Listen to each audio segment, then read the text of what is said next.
My name is Corey Arakaki, and I serve on the steering committee for Nami Hall County. I'm also a person living in recovery with type 1 bipolar disorder. In this video, I hope to give you some insight as to why medication compliance, especially with bipolar, can be a real challenge for some individuals. Now, when it comes to treating bipolar depression, it is often ill advised to treat someone with classic SRIs, so drugs such as Prozac, Zoloft, or Celexa. The problem with those drugs in treating bipolar depression is it can often shoot a person to go into a manic episode. Therefore, the mainline treatment for bipolar depression is to treat with atypical antipsychotics.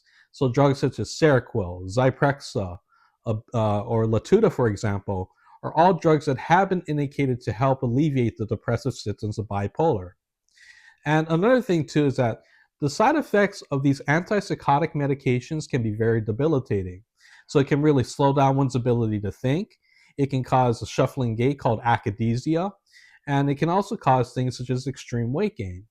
And especially those in my situation, for example, I had a real hard time tolerating the side effects of slowing down my thinking and my ability to have really good cognitive function when I was on an antipsychotic. And the reason why I had such issues because I was going into college at the time. And in college, I took a bunch of math and it really stunted my ability to work through the equations and to work through the problems.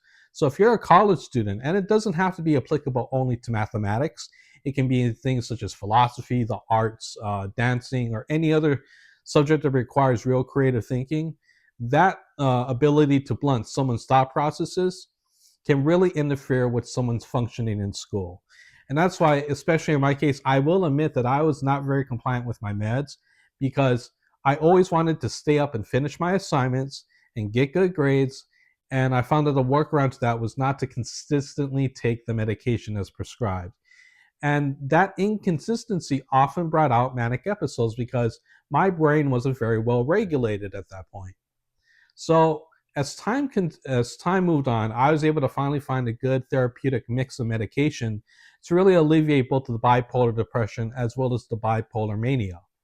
So that is one reason, this slowed cognitive function being inhibited by the antipsychotic and not being able to do really heavy duty cognitive tasks.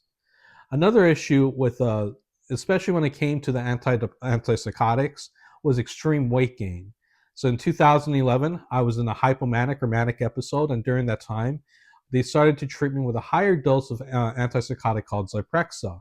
And when I was prescribed Zyprexa, I gained 30 pounds in 30 days. So I was basically gaining a pound per day. And that is just one extreme example as to how weight gain can really be affecting you is through this extreme weight gain. And on top of the weight gain, Zyprexa, for example, and even Seroquel have been shown to increase the risk of diabetes. So if you already have a high blood sugar naturally in your system, or if you have a genetic predisposition to develop diabetes, taking an antipsychotic such as Zyprexa is not going to be able to necessarily help.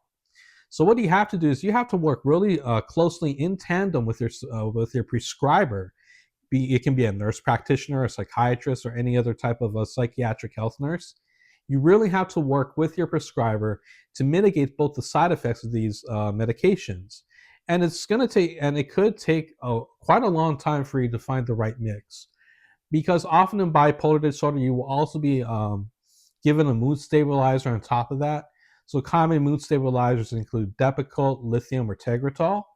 And getting the right mix and the right balance between antipsychotic, antidepressant, as well as anti-manic all at the same time, um, it can be a real struggle and it can be a real challenge. And for me, I'll be honest, it took over 10 years for me to find the right mix of medication to get me to where I am on an even keel and where I'm a lot more productive right now. But it took years for me to get that right medication. And being able to endure the side effects of these medications and taking it as prescribed is a very challenging thing to do. And one last common side effect of the antipsychotics is it induces something called akathisia. And akathisia is basically pacing around your room or having uncontrollable muscle movements. And the closest I can describe it to is it feels like you're crawling out of your skin. So akathisia is Greek and it basically means the inability to sit or stand still. So the side effects of the antipsychotics are real. They're very frustrating. They're very debilitating. and they really slow down your thought process. So it can be a real detriment to try and stay compliant with these medications. But what you have to do is you really have to have a good relationship with your prescriber, and you want to be able to communicate the side effects that you're experiencing, because there may be some mitigations that the psychiatrist can prescribe to you to somewhat minimize the effect of these side effects. So that's just one of the reasons why taking bipolar medication, especially the antipsychotics for both depression and mania, can be such a severe challenge for a lot of us with this disease. And compliance really is important. And all you have to and what you have to do during this time is you just have to try and endure what you can endure, communicate what you cannot live with, work with your prescriber, and from there, you will be on your way to finding a good amount of balance and control with both the depression and the mania. And that is the way that you're going to be able to live more successfully with the medication treatment and treating your bipolar disorder. All right. Thank you very much.